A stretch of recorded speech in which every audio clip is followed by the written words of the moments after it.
Well, a lot of you are really going to be in the find out stage now. So if you guys haven't heard, which I'm sure you have, but looks like FDA, CDC isn't allowed to make announcements to the public, which is going to be great. Trump is looking to gut FEMA, which means states won't get aid that need it, and we're going to be coming up on more disasters. That's going to happen. It looks like he's starting to mess with veterans benefits. Particularly the hiring freeze that's taking place is going to affect who can and can't help veterans. Seen a few horror stories of that going around. So you guys are about to find out how much you really do love socialism, or how you like socialistic practices when they're gone.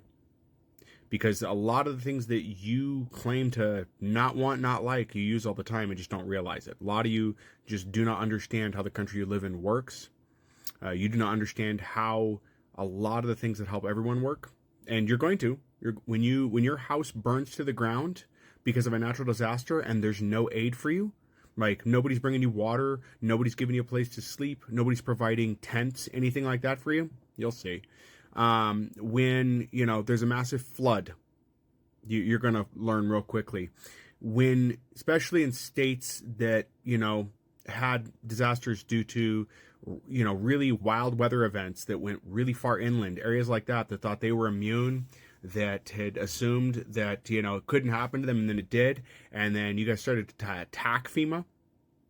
And then you realized what they were actually there for, because you learned firsthand what they were there for. Yeah, that'll be gone. There'll be no more aid for you. It'll be gone. You won't get anything. Because your states can't help you. Your states don't have enough money. That's why we have the federal system we have. So where the states shortfall, we have everybody else helping out. But that's going to be gone. You guys are going to get exactly what you deserve. Those of you that voted the way you did, you're going to get what you deserve. For those that didn't, that knew, I'm sorry. I really am. I'm sorry for all of us that knew better and could do nothing about it.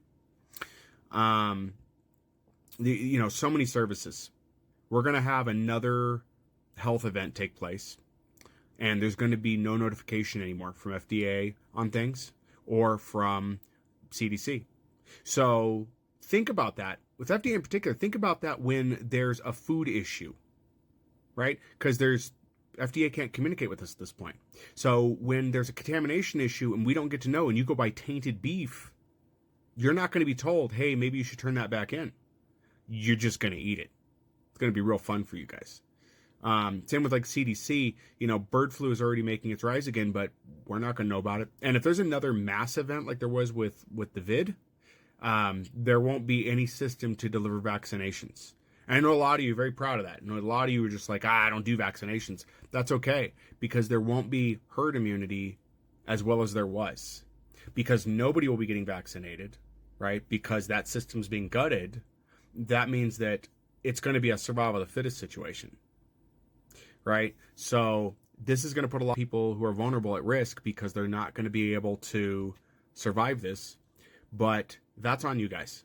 And maybe, just maybe, this will be one of those things that is a form of just natural justice, if you will. I don't know if that's a phrase or not, but I'm using it. Be a form of natural justice, that whatever, vid equivalent, I have to be careful with the wording here, whatever the vid equivalent is that comes through and sweeps through, maybe it'll knock out some of these people that didn't know how to vote, that didn't pay attention, because we're past a point of educating these people. We're past that point. For those of you that didn't vote, please pay close attention, because it was bad enough before that you thought you weren't being listened to, but now it's beyond that. You're going to lose rights. You're going to lose access to things. You voted for that. Your no vote counted as a vote for that. That's what it was. I don't care anymore about the people saying we shouldn't blame the people that didn't vote. No, we did. You didn't participate in the system.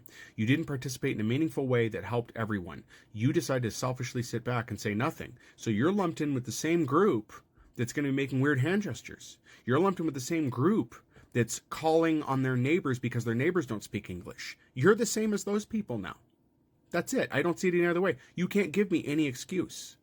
The only thing you can do to redeem yourself is that as voting pushes are put through to get senators replaced, or just Congress people in general replaced, you vote the correct people in to reverse this problem. And when the next presidential election comes up, show up and vote. or vote by mail or whatever process we're going to have to get your voice in so that we can undo what's going to be happening over the next 4 years. But until then, don't tell me you're sorry. Don't tell me that, oh, I didn't know. Same with people that voted for Trump. Don't tell me you're sorry. You didn't know, and I couldn't believe it. You knew. We told you. Everybody told you. A lot of people are doing videos saying the same thing. We told you guys. The non-voting group, the group of people that voted for Trump, we told you all this was going to happen. So we're mentally somewhat ready for it. It's still kind of shocking to see certain things happen, but we're ready for it. And we're doing everything we can. You're not ready. And don't be surprised when a lot of people have no interest in helping you. I have no sympathy for you. You did this to yourself. You did it to yourself, and then you dragged everybody with you out of spite, out of ignorance, whatever it was. If you want to start on the path of redemption to get yourself back to a place where maybe people like me and other people will try to be understanding, you'd better start engaging in conversations and asking questions to understand the system you're in. You had better start really trying to understand what's happening and talk to people who know better, like myself and other content creators, because you don't, obviously. And it shows that you continue not to because you keep supporting the same things. So, and stop with the I'm not political stuff. I'm tired of hearing that phrase around. Everybody's been saying that phrase, I'm not political, I'm not political. Yes, you are. Everything is a political decision. Every single thing is a political decision. You are political on a daily basis, and you don't even realize it. Every decision you make, every opinion you have is a political one. Every single one. It is impossible for it to not be. If you make a decision on anything, it is a political decision. If you want clarification on that, or you think somehow you found a way where something is not political, let me know, and I'll spell it out to you how it's a political issue. Because everything is. It is too interwoven not to be. Doesn't mean it's bad either. Just because something's a political thing doesn't mean it's bad. You should be having political conversations. But you've been dumbed down enough to believe that you don't have to be political. You shouldn't be political. It's dirty to be political. You've been told that. Similar in the way you're told not to talk about pay at work. It's the same thing. There's a reason they don't want you talking about pay at work. The same reason that people in this country who run things don't want you talking about politics with your fellow man. So keep that in mind.